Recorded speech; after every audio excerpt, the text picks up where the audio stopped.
Hey everyone, Redmist, and we're going to have a little look at 25-man Ulduar.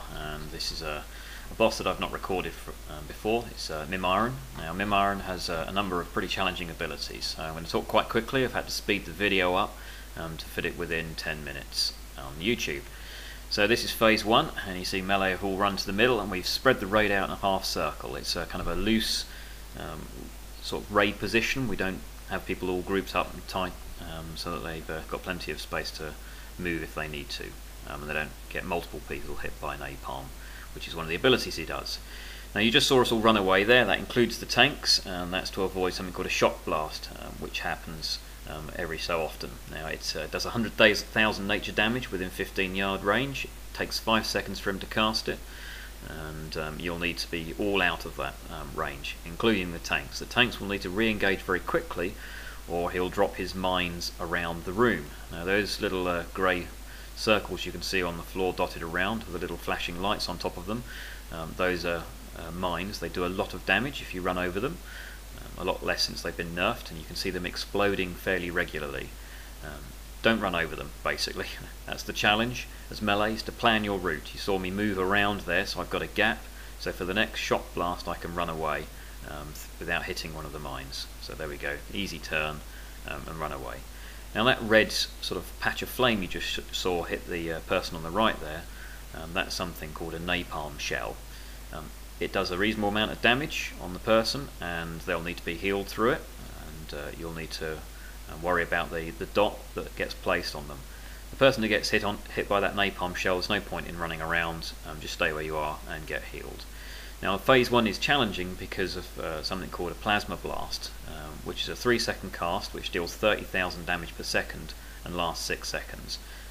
We have 3 tanks, we rotate through the tanks and we blow cooldowns on the tanks, and the tanks blow cooldowns to be able to survive those plasma blasts. Everybody needs to watch for those. This is phase 2 we're about to go in here, so the boss enters a different vehicle. Now this is a very challenging phase. Now we do something very specific with the raid positioning here. We tighten up the groups, not very tight, but you'll notice that people are standing closer, and we assign healers. I've healed this fight quite a lot. We assign healers to heal their own group and help on the group next to them where necessary. Now this phase there's an awful lot going on. Now I've changed my totems that I've dropped here, and I've placed down a fire resistance totem because there's something called a heat wave which does quite a lot of damage. There it goes, and we want to try and mitigate some of that damage, so I've changed to a fire resistance totem. And the ability you just saw there was something called spinning up. Spinning up needs to be avoided at all costs. The boss regularly shoots sort of a rapid burst in front of him. As melee, run through the boss and get away from that shooting ability, just like that. And do absolutely everything you can to help out the healers, because the amount of damage taken here is quite significant. The chances of you losing people here in an ordinary raid are quite high, but we blow bloodlust, we use pots, we do everything we can to be able to get through this phase as fast as we possibly can. Now the missiles that launches off of his back place a red circle on the ground. It's very easy to see them. Usually it's on ranged, and those ranged need to get out of the way because it does a significant amount of damage. Help out with the healing if you're an enhancement shaman during that phase on the melee. Avoid the spinning up. The spinning up is quite an easy thing to spot. It's quite easy to get caught by it. Stay at max hit range if you're a melee class at the back, and you should be able to avoid it. It just takes practice. Now this is phase 3. We have a ranged class, so Zitzi's doing a fantastic job here of tanking the flying unit which is in the air. Make sure you change loot to free for all on this phase. Make sure you've got somebody assigned. We have a rogue called Quasdia you'll see run in a moment and pick up the magnetic core.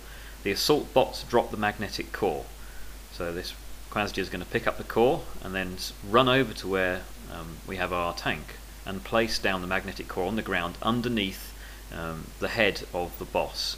So this head gets pulled down to the ground by that magnetic core that I've zoomed in on there, you can see on the ground. And once that's on the ground, you need to change to DPSing the boss. So we're switching back here, and I'm DPSing the next assault bot with most of the other people there. We've got some of the ranged still shooting at the head, which is fine. and Zitzi's tanking that boss in position. Now, one of the other abilities that the boss has, well, if we go to attack the head again, one of the other abilities that the boss has is he drops little bomb bots out of him. So Zitzi's pulled the boss away from the middle a little bit, and is tanking him in a position where we've got our warrior stood underneath the boss there. So we've got Victor Vision stood under the boss and is being healed, and he's taunting the bomb bot. So there's one that's dropped, he taunts it, and we're just effectively letting the tank absorb the damage that the bomb bot does, rather than have it running around in the raid. Now the head's down again, so we're going to carry on DPS on the boss. Everybody switches.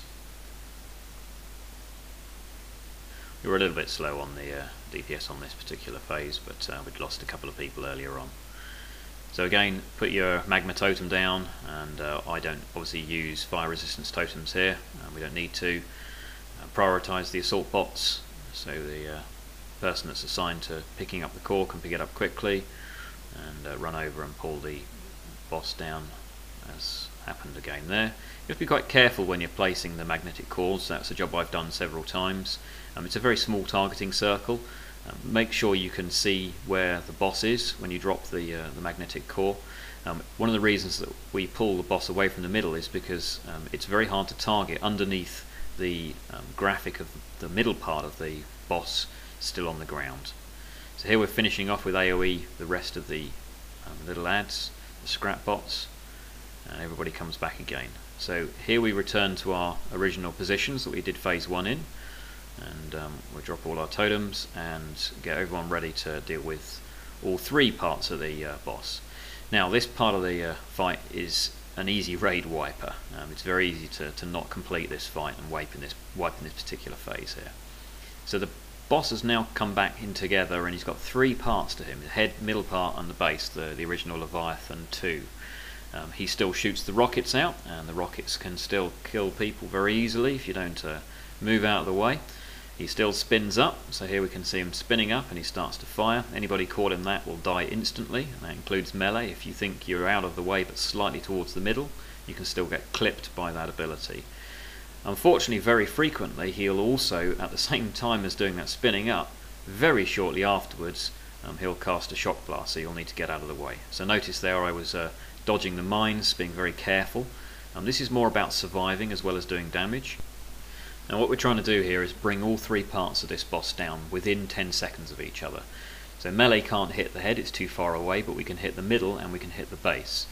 So I've got a mod called Aloft, so I'm just running away there, out of the way of the shock blast.